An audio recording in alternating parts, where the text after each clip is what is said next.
what is there to take away from the Pistons games over the next week or so, or the past few games? Is there anything to take away or to be looking forward to seeing? We'll talk about that in today's episode of the Locked On Pistons podcast.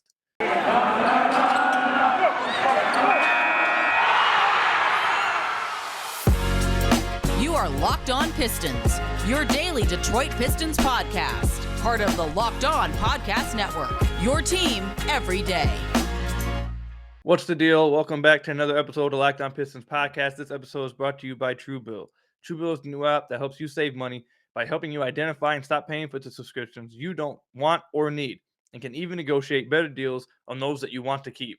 Per usual, I'm your host, Kuka Hill. You can find me over on Twitter at Kuka Hill. I want to thank you guys for making Locked On Pistons your first listen of every single day. We're free and available on all your podcast platforms. And also, if you haven't already, go check us out on YouTube. Hit that subscribe button over there at Locked On Pistons. We're at 1,100 subscribers. I really appreciate all the love you guys have been giving over there. But if you haven't already, head over there, hit that subscribe button. I'd really appreciate it. We have a guest here today. You guys probably know who it is. We have a lot of stuff that we're going to try to get into today. But before we get into that, just going to give you guys an update real quick on me. Me and my fiance, Megan, we have tested positive for COVID. It's not awful right now. As I've been talking during the podcast, I'm realizing that I'm having a little bit of shortness of breath, but nothing too bad. I was overhyping myself up like an hour or two ago, freaking myself out. My chest was hurting a little bit, but outside of that, I don't think we're having it too bad. I don't have a fever. My body is a little sore, but we are fully vaccinated, and we'll see how long this lasts. But I just want to let you guys know, if you guys are wondering, oh, Koo sounds like he's shortness of breath, or Koo doesn't sound as excited as usual. While it does have a lot to do with the Pistons straight up sucking right now and not knowing half the players on the team, it does have a little bit to do with the fact that I have COVID right now and I'm still trying to push through it. So appreciate you guys for being with us today, and hopefully we have a fun episode today. But we have a special guest, our best friend of the podcast. You guys all know him way too well. Bryce Simon, host of the Motor City Hoops podcast. Bryce, how you doing, man? I'm good, Koo, and like I said, I just thoughts and prayers and health sent you and Megan's way, and we were talking. We don't have to get into all of it. We were talking about it beforehand. Just everybody that's still having to deal with this. I've had some stuff, a little more closer to home for me that happened this morning as well. So it's been a tough day, COVID wise, and I just hope you and Megan and everybody dealing with it, healthy next few days, weeks, months. Hopefully, yeah, man. I hope everyone out there who is dealing with it ends up getting through it, being safe, and make sure you guys all continue to be safe out there, and take it very seriously, and do the necessary protocols that you need to be doing out there. But let's go ahead and get into the podcast. So I had a question. One of you guys sent me a question yesterday, and I wasn't able to get into it because we had so many things to talk about yesterday. We had a lot of questions. I just wasn't able to get to it. But it ended up working out because we were able to talk with Bryce about it today. So I really like this question. This is going to be the entirety of the first segment. We may carry into the second segment. We're going to branch out to different types of conversations about this, but this is where it's going to start from. So this was from Love My Surfers. It says, why aren't the Pistons trying out various centers during this downtime, even if they are just for practice? And Bryce, you said that you were talking to the one of the beat writers, Omari, about this on your podcast. Just not just about the centers, but how the Pistons are choosing to stay internal with their 10-day contracts. You see other teams sign, Isaiah Thomas. You see Greg Monroe getting a 10-day. You see all these random dudes getting 10 days across everywhere. They're getting them from all over the place. But the Pistons have stayed internal with their signings, getting from the Motor City Cruise guys. Before we answer the question about why aren't they signing any centers, which I think is a good question, what do you think about them just staying internal? Do you see a reason for that, or are we just looking too far into it? No, I think it's interesting, if nothing else, and maybe they just feel the most comfortable with that. Maybe they knew this ruling from the NBA. I know we're going to get into this a little more later on, was coming, or I don't know if it's a ruling, but this change with NBA protocol was coming, and they knew they wouldn't need these guys for as long. Because, there's going to be a chance we could see Cade Cunningham only end up missing Wednesday's game and then be back for Saturday under the new policy. And then those other guys that went in right after him, Killian, Isaiah Stewart, Saban Lee, and Rodney Magruder could be back for the Monday game against the Bucks. So maybe that's why I do think it's interesting. The conversation I was having with Omari was about Isaiah Thomas. He didn't get a second 10-day contract from the Lakers. Now, I'm not saying that there was any sort of long-term future, anything like that with Isaiah Thomas. All I'm saying is this is a roster that you look at it and you're like, man, these guys are going to have trouble scoring. Should we bring in Isaiah Thomas just to be competitive? But I even led myself into, do we want to win any game? Like, do we want to accidentally have him go for 35 and win a game right now? And the answer to that is probably no. So it probably makes more sense just to keep it internal, keep the COVID outbreak, quote unquote, internal, and not be bringing anybody from the outside. So just to give you guys a little update on that, what Bryce is talking about with the changing of the protocols, Woj tweeted out today that the NBA quarantines are shortening it to 6 days based upon COVID testing. Excuse me, to COVID testing data. So I don't know how long Cade's been out. Don't know. I think, like you said, he could only end up missing one more game and coming back. He tested But positive on Wednesday. So, I mean, whenever this drops, it'll have been 6 days. I think you have to be boosted, though. Like, that was the one thing I didn't see initially. I think you have to have vaccination plus the booster. okay, so there's a lot of layers to it. They are trying to shorten the time you have to stay out once you test positive for COVID if you're not having symptoms, all those kind of things. So we'll see what happens, how long it takes for people to come back. But I don't know. I think we may be reading into it a little bit too much. I mean, it makes the Pistons have been talking about for a while. Dwayne Casey in particular has been talking about how they want to make the Motor City Cruise not just like a G League team. They want this to be like a part of their. They don't want it to be like a punishment or looked down upon. They want it to be a part of the Pistons. They want it to be like connected to each other. I think that might be a reason for it as well. And obviously, like you just said, they're not really trying to win games at this point right now. So them just choosing to pick up guys from their Motor City Cruise team, even if they aren't necessarily, you could say, maybe the best options out there. Like you said, they could be expecting guys to come back quicker than was originally thought, so they don't want to bring in outside guys. And also, I feel like that has a lot to do with the fact that Dwayne Casey and Troy Weaver have talked about it themselves, how they want the Motor City Cruise team to be considered part of the Pistons and part of the culture and all these things, not a punishment to look down upon if someone goes down there, go back, all those kind of things that make sense in that area. So that's probably why we've seen Derek Walton, Diallo, Davius Avidas make a return. I think that's my best explanation for it. Yeah, I mean, I guess like an example of a guy, it looks like what Marquise Chris was signed by the Dallas Mavericks. So, like, is that a guy that was young enough? He was a number 8 pick at one point. He's still only, I think, 24 or 25 right now. Like, why did we maybe not see the Pistons try to go out on a limb with somebody like him? I'm not saying it had to be him, but, there's some guys like him out there as I scroll through the list that maybe it would have made a little more sense, or you would have thought like, oh, that would have been intriguing to see whenever we need to take up minutes anyway. So I think that's probably where the question came from. And I can understand that, especially at the big man position, but also maybe they wanted to see Luka Garza and Check Diallo. I'm intrigued to see what we see from Luka Garza through these next couple of games. I started my breakdown on him, and I've formed some pretty strong opinions on him, even more so after watching him play on Sunday night. All right, so that's a good segue. In the second segment, we'll talk about and we'll directly answer. I'm sorry, my voice is cracked. Directly answer why do we agree with the Pistons not bringing in any centers, any lob threats, any of those kind of things that we've preached about for a while during this 10-day period, just to take advantage of it and to see how it looks and how it works. But we'll talk about that in the next segment. We'll also branch out to what Bryce was talking about with Luka Garza and things that you should look forward to seeing from the Pistons over the next week or so, and what you should take away from the past. What's it been, a week and a half now since Cade's been out, or no, 6 days, you said, the last week of games without some of the guys. So we'll talk about that when we come back. But first, I got to tell you guys a little bit about some of our sponsors.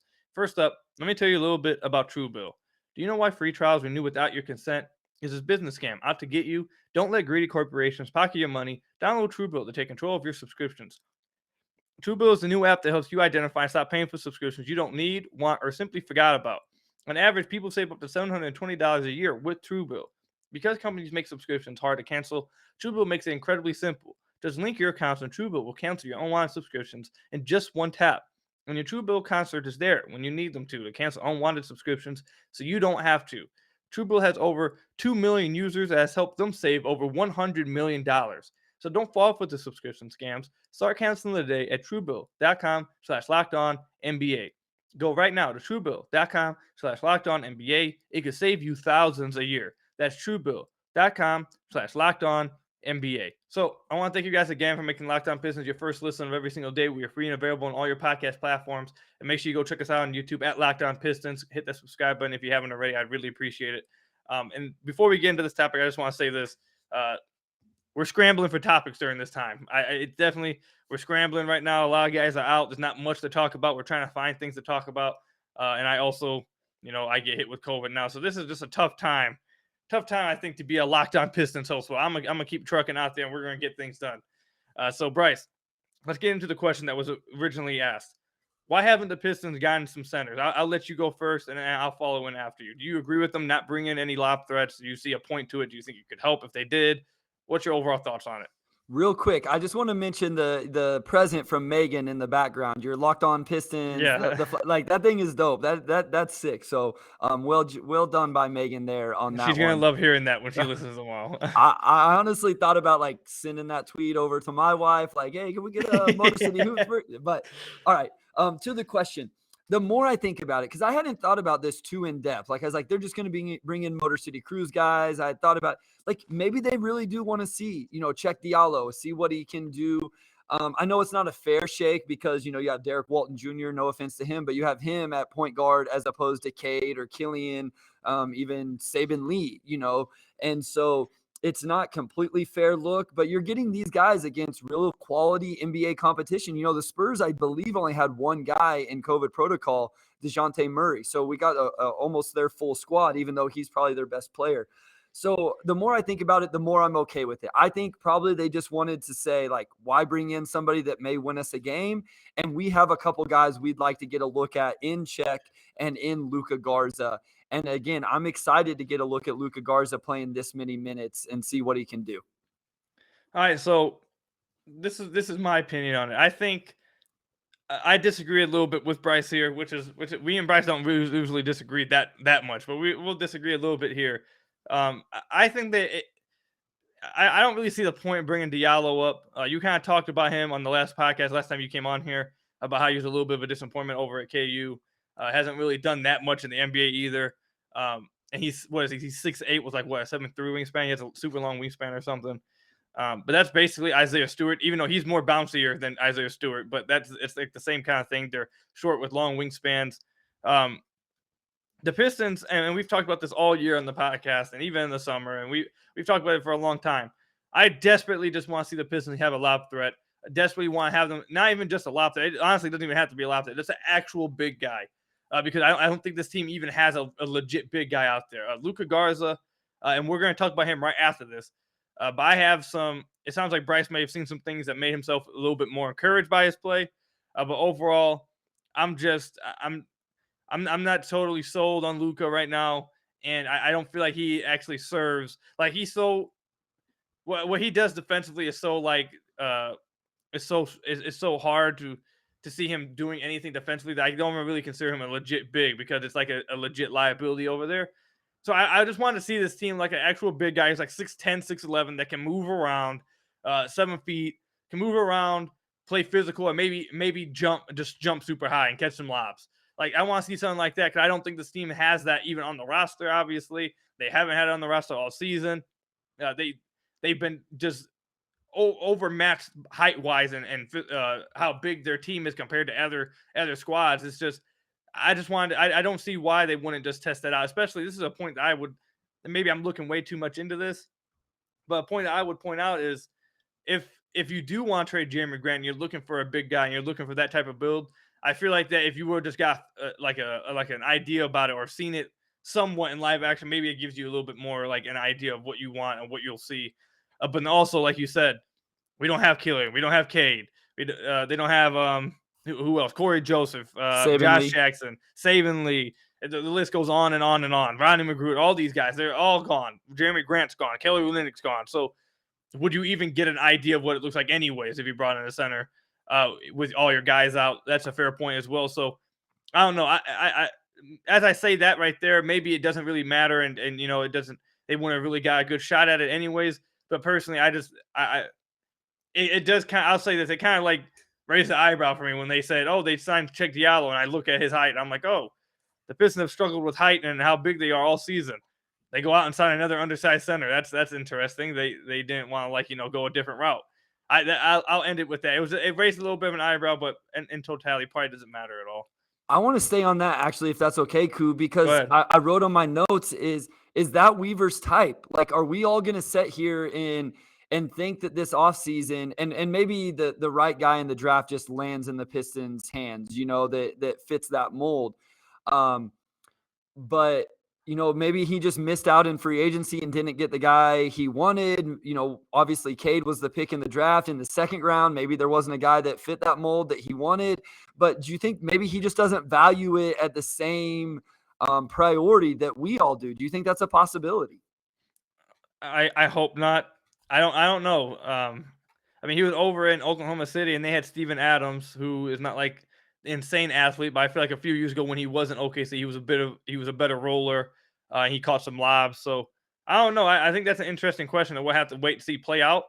Um, I don't know. I think that's actually a good question. We're gonna have to wait and see how that plays out. I don't know as of this point. I'd like to think that's not the case because you drafted Killian Hayes, and like everyone coming into the draft, like the whole idea about Killian Hayes. And actually, I don't know because he signed Mason Plumlee, and Mason Plumlee kind of filled that role as well.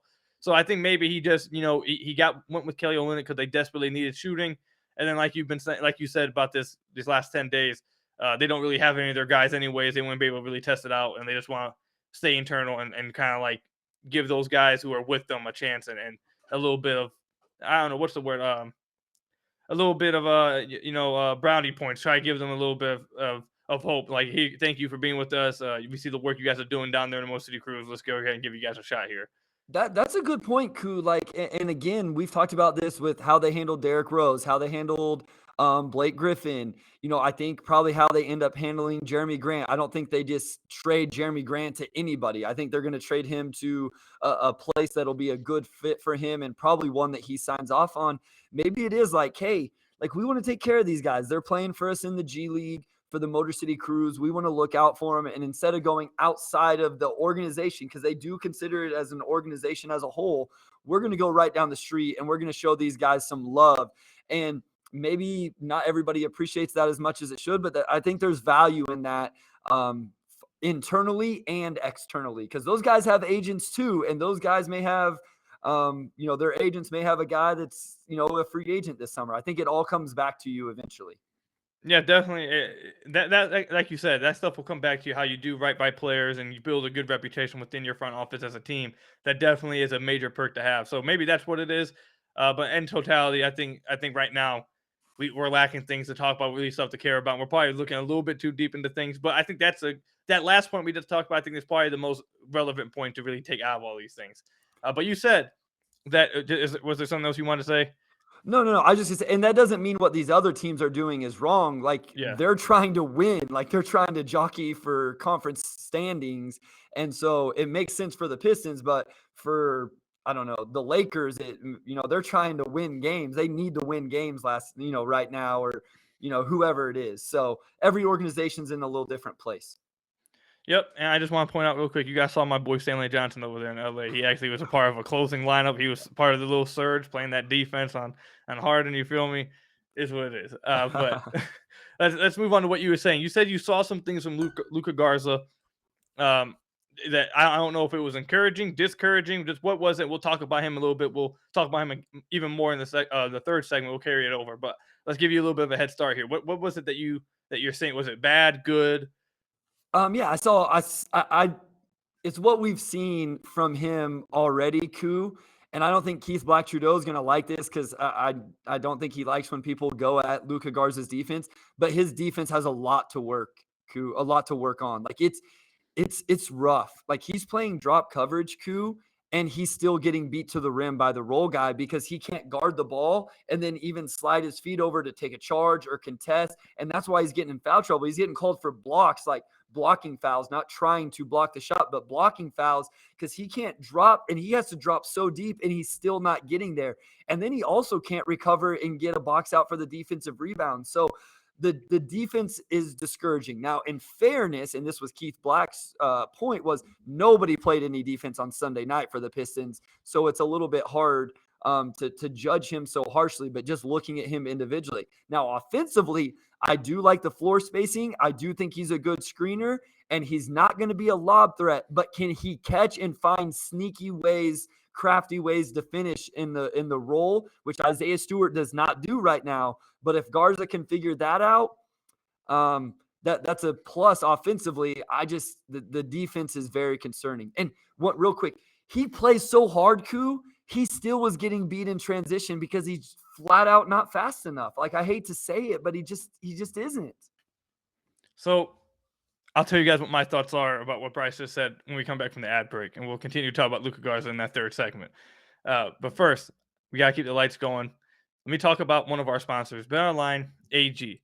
BetOnline has you covered this holiday season more props, odds, and lines than ever before as football continues its march through the college bowl season and the pro football playoffs. BetOnline remains your number one spot for all the sports action this season. Head to the new website or use your mobile device to sign up today and receive your 50% welcome bonus on your first deposit. Just use our promo code LOCKEDON to receive your bonus. From basketball, football, NHL, boxing, and UFC, right to your favorite Vegas casino games, don't wait to take advantage of all the amazing offers available for the 2021 season. BetOnline is the fastest and easiest way to bet on all your favorite sports, so don't wait to take advantage of all the new amazing offers available.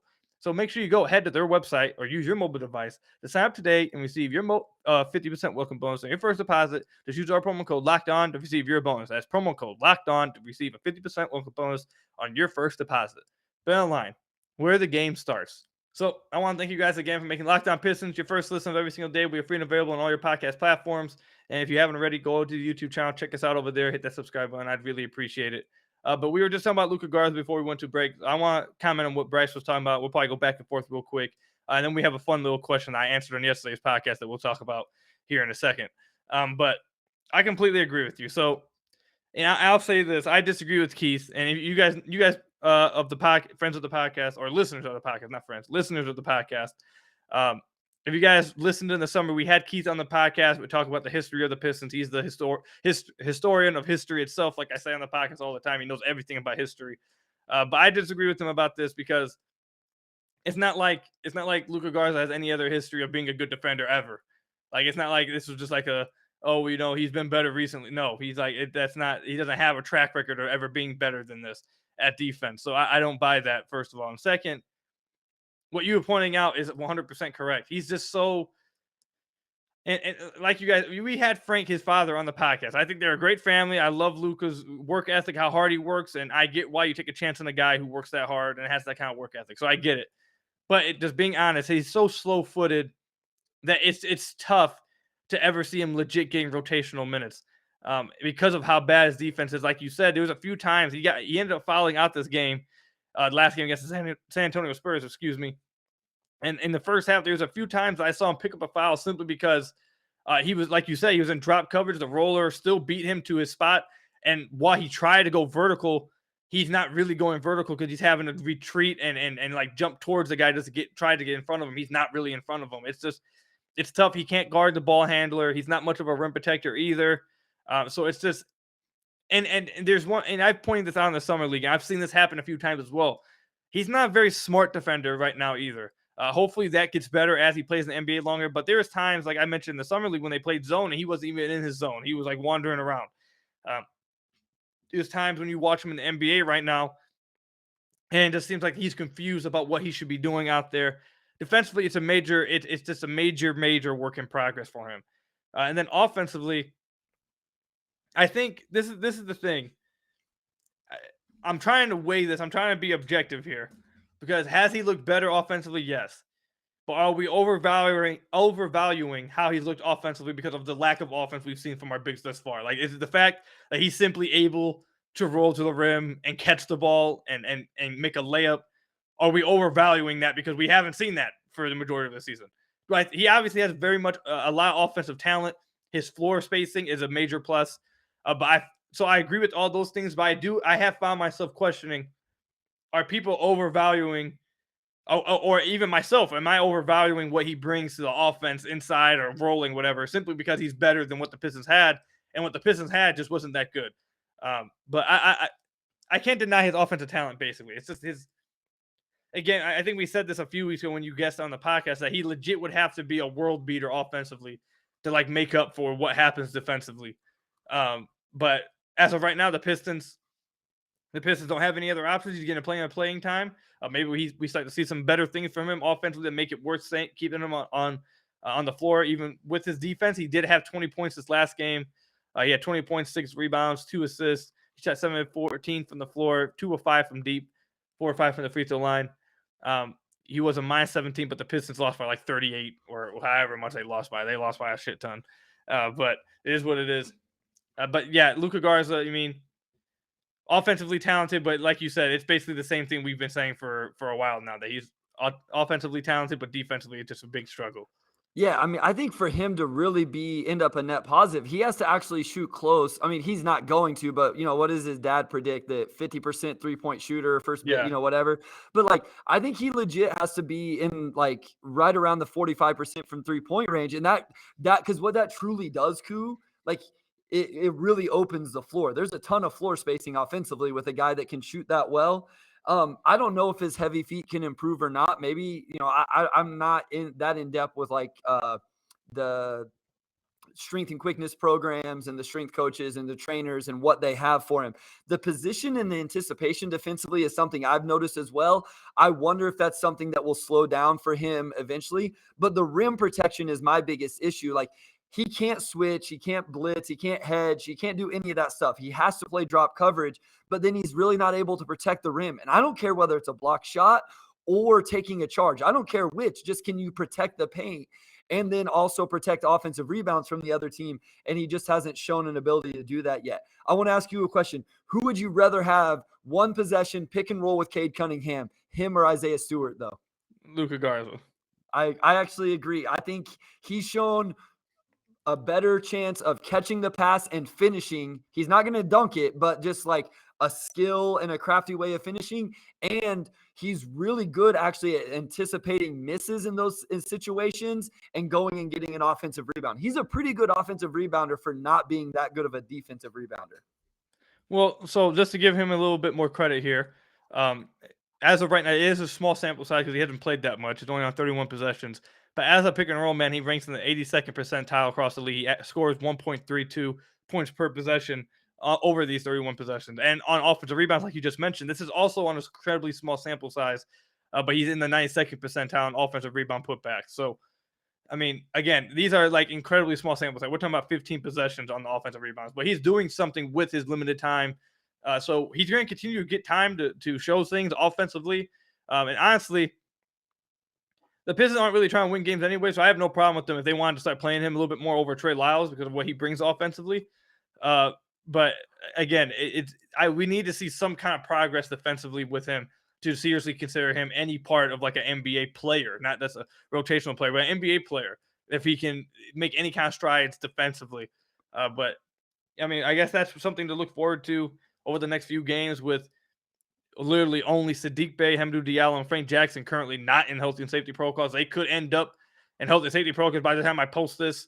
We've seen like we've added like 2 more players to that each day. So who knows? But hopefully, if I don't know who's boosted, who's not on the Pistons, but they are shortening up the window with that. So we could see some guys return quicker than we thought. Stay tuned. Make sure you guys go follow Woj. If you guys aren't already, you guys should be following him and turn your notifications on so you guys can get like all those updates as it comes out. But Bryce, let's go ahead and have a little bit of some fun here. So I was asked this question, and also I hope did you end up hearing my answer to your question yesterday? No, I haven't listened. I haven't listened to Monday's episode yet. I will. I'll listen to it tomorrow morning when I work out. I'll listen to it, but I haven't yet. So I just want to tell you this. My answer to you was, I don't care who the 5 is. I'm tired of all the trash talk. I'm tired of people like talking, so I'm just going to straight up say it. I don't care who the 5 is. I'm beating anyone in Pistons Twitter that wasn't a D1 hooper. Anyone, you don't count because you played D1, so fair enough. But anyone else, there's no one that can check me. There's no one that's going to beat me. There's no one that can play with me. It is what it is. You can just put me with 4 other guys as long as they know how to catch the ball. I'll be straight. I don't care who's on the other team. I'll be straight. So, cool. I really want to do this. I really want to like take in these draft profiles from all of Pistons Twitter. Let people submit like what level they played at, their high school, their high school numbers, their heights, their ages, all of that. And then I want you and I to have play GM, and we'll draft a starting 5 and a 6th man, maybe even a coach or something like that. And just see who can assemble the better team. I don't know. I think it'd be fun, but Yeah, it would be fun. It would be fun. But again, I just want to make sure everyone out there knows, all you guys. And listen, I'll call people out right now. Beat writers, fans, fans of the podcast, writers, podcasters, anyone in the Pistons community at all. If you guys did not play college basketball D1, you can't check me. It's not going to happen. I'm the best out there. So I cannot wait for Twitter tomorrow. Twitter tomorrow is going to be so much fun. I love when the Pistons Twitter community gets into the basketball playing flexes. Like, I try not to say too much, but whenever they were doing the shooting thing and I went down and took the video and posted it, I just couldn't help myself. So, well, Bryce, again, like I said, you don't count, man. You played D1 basketball. You played against Blake Griffin. You just don't count. Us normal people aren't 6'7" and have that type of stuff going on. So you don't count, sadly. But I do want to ask you this from our friend Eli, who asked me this question yesterday. In a 5v5 setting, in pickup, college, high school, street ball, anything, have you ever been embarrassed in any type of way? Got your ankles taken, got crossed up, posterized, anything like that? My answer was, my high school coach told us this, and he's 100% right. Tell me if you agree with this. The quickest way to find out if someone is actually a hooper and someone actually plays basketball, you ask them, have they ever been embarrassed on the court before? If they say no, they're not a hooper for real. Because if you play against good players all the time, everyone's going to get got at least once. Yep. If you haven't been got before, it's because you're not playing against dudes who are good. So my answer was, of course it was. And my moment was my friend Sean Murphy Bunting, who plays for the Buccaneers. He's the corner over there. Our senior year, I was underneath the basket, defending an inbound. I don't know why I was underneath there. I'm 5'9", but they threw a lob over my head, and he dunked on me. Here's what it is. It happened. It happened, okay? It happened. It happens. But when you hoop with athletes like that and hoop with people who know how to hoop for real, it's not possible. Everyone's going to get got. It's not possible to not have gotten got before. So what do you think about the answer? Do you agree with me, or am I going too far with it? No. I think I agree with you. Like, if I've gotten dunked on. I never guarded the ball like close enough, or, I tried to stay away from those matchups to get like crossed over, but, I've had my pocket picked, all those stuff. So I agree with you. Yeah. Like, if you played at a high enough level, or against, not even just against good enough competition, pickup or otherwise, stuff like that's going to happen to you. You have one moment that like sticks out in your head of what, like, so you gave me a heads up on this one. So here's the most, like, I don't want to say embarrassing moment, but like, so I got punked by Georgetown Hoyas. Like, Jesse Sapp, which is probably a name that most people won't know, but Roy Hibbert was on this team, Patrick Ewing Jr., Jeremiah Rivers, DeJuan Summers, Vernon Macklin. So, oh no, DeJuan Summers. That one hits home for all those Pistons fans. Bro, I think I've said this. DeJuan Summers was my matchup for that game. And I walked out onto the court, and usually, like, it says, like, oh, they're 6'8", but they're actually 6'5". DeJuan Summers was, like, legit 6'8", 6'9". And I walked out onto the court to stand next to him for the tip, and I was like, oh, shit. Like, this isn't going to be good. So, like, I literally I was starstruck isn't the right – I was deer in the headlights, if people have heard that phrase before. Like, and here's what's crazy, and this is going to be a humble brag. It's not even a humble brag. I'm doing it on purpose, but – a week before that, we had beat Maryland at Maryland. So Grievous Vasquez is a name that people will know. He was on that Maryland team. And so Little American University, right down the road from Maryland. And it was actually probably the best game I played in college. I had 20 points. But we beat them at Maryland right before Christmas. The game after Christmas is Georgetown. So we're thinking we're okay. We're going to play with them. And we did not, one. And two, they completely punked me. I remember there was a sideline out of bounds, and Jesse Sapp just staring me down as I'm throwing the ball in, and I won't even make eye contact with him because I'm just so like, I was like, you can visualize this. Like, that dude is just a dude, and he's just staring at me like, come on. And I'm like, just looking the other way. Like, I wanted nothing to do with it. I think back on it now, and I'm so embarrassed. Like, they punked the shit out of me.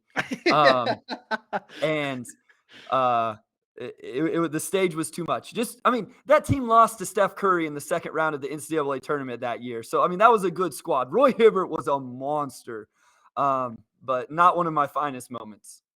Fair enough. Fair enough. See, it happens to everybody. Bryce was a D1 hooper, and he had it happen to him, man. It happens to everybody. If you're a hooper for real and you play against good comp, it's impossible to avoid ever getting a highlight done on you before. It's impossible to avoid it. It happens all the time. There's one thing I want to point out. We're talking about that, and all of you guys listening here, I hope you guys are having fun. I know the listenership dies down a little bit as it gets to the end, but those of you guys still listening, I hope you guys are having fun with this. I just want to point this out and throw this one out there because this was a fun story. I think I've mentioned this before. Probably, I don't know if it's not an embarrassing moment, but it's one of those moments that always stick out in my mind every time someone asks me about this. Like, have you ever played against someone who's like punked you or like got a highlight done on you or anything like that? It's not necessarily a highlight, but his IQ was off the charts, or like he was someone who made me realize, oh, okay, I can't do that. I have to, like, this dude knows what the hell he's doing. That's insane. So this guy, I don't know if you know him, Jermaine Jackson. He played in the NBA. He played like in the, I think, 90s, whatever. He actually played for the Pistons at one point. His son, Jermaine Jackson Jr., I played against him my entire life. His son was absurd. He used to play in the little leagues with us. He was out here doing behind the back passes and stuff. Like, he was insane. And he ended up leaving like in 7th grade to go play overseas for like 3 years. And then when he comes back, he goes to my rival school. I went to Chippewa Valley. I don't know if any of you guys are around. I know some of you guys have said you guys live around me. But I went to Chippewa Valley High School in Clinton Township. Our rival was Dakota High School. He went there and he brought like they straight up were cheating. They brought like all kinds of guys. They like recruited guys to the school, and they were like a powerhouse. They were monsters. But we had a pretty good team too. There's a dude named Stephen Lloyd. We might have him on the podcast one time because he ended up going on to play college basketball. We might want to pick his brain on that sometime. But anyways, I'm getting too drawn out. What I'm saying is I ended up going against Jermaine again my senior year, and I was an insane defender. Back in high school, I hadn't developed what I have now. I'm skill wise way better than I was then. I can shoot. I can ball handle a little bit better. I can do all those things. But in senior year of high school, I was just a really good defender, hustler, fast break, transition type of guy. Wasn't really someone you want the ball in their hands a lot. So I'm the primary defender on Jermaine. Jermaine is like, it might be like the third possession of the game. And he's dribbling up the court. And literally, Bryce, all I did, and you'll know where I'm going with this. All I did, I have my arms like my forearm like in front of me, like getting ready to play defense. And as soon as I touched him even a little bit, head goes flying back. Foul on Kuka Hill. One foul right there. I'm like, what the hell? I didn't even touch him. So then next possession, literally, I'm not joking. The next possession, he's coming up the top of the key, crosses over to the right. I have my arm right there again, doing the same thing. That's how I was starting to play defense. I have it right there. As soon as he feels the touch, hey, falls back. Second foul me. I'm taking out the game. I'm in foul. So I'm like, bro, what the hell's going on? So right then and there, he got me out the game quick. And that right there helped me learn like a lot of things. Like, do not, like, there's some dudes that have just mastered that whole, as soon as they feel any kind of contact, they know how to like make it convincing as hell. And that moment right there, something I always remember and always talk about, because it was one of those first like eye-opening moments. Like, okay, this dude's legit. He knows how to, like, not only does he know how to play, he like knows how to like do like the intent, like all those kind of things. Like, it is crazy. Yeah, there's some people that just perfect that stuff. It's the way they jerk and the sound effect with it, and they time it up perfect. And they're really good at it. It's not just in the NBA; it's at all levels. You find guys that are just really good at doing that type of stuff. All right, well, we've extended the podcast a little longer than people probably would like, but I hope you guys enjoyed the story time. We usually don't ever get Bryce to talk about his college basketball days at all. He always tries to. He never talks about it. It took us like months just to get the story about how he tore his knee, like after months of him being on the podcast. So I hope you guys enjoyed that. I'm gonna have to tweet that clip out because I don't think even Motor City Hoops gets that kind of insight on his college days. I don't think I've ever I've never told my story of my injury. I've never told that story. Nothing. I don't talk about it very much. So you caught me on a good night, I guess. There you go. You guys are fortunate to get all of that. But appreciate you guys for listening. I want to say really quick, for real, appreciate you, Bryce, for coming on, man. I legit was not feeling good at all coming on to the podcast, wanting to record before coming on. But and even at the beginning, you guys probably noticed that I wasn't as like into, like, I was lacking energy. But Bryce, always talking with Bryce about the Pistons and basketball, it hypes me up and it gets me excited. I feel legit better right now because I feel like I got my energy back up. So for real, thank you for coming on last second notice. I really appreciate it. I was not doing good for a minute there. No doubt. You look better than you did whenever we first jumped on. So I'm glad, and I hope you and Megan continue to feel better. And if you guys have it in you, some more Piston stuff, I recorded with Amari Sankofa. So go check that out on the Detroit Bad Boys podcast feed and get that in today or sometime this week as well. And I'm the same way, Koo. I'm hyped right now. I'm ready to go do something because I'm energized. So I love it. Appreciate you, man. Make sure you guys go check out Bryce's podcast at Motor City Hoops.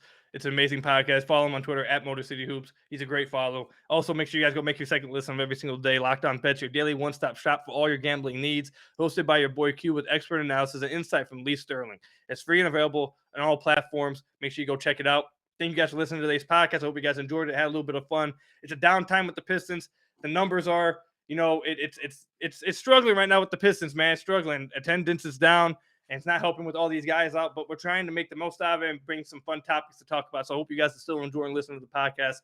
Hopefully these guys come back soon. Hopefully we have some good news to tell you guys in the next podcast. And until next time, I'll see you guys later. Peace out, everybody, and make sure you stay safe.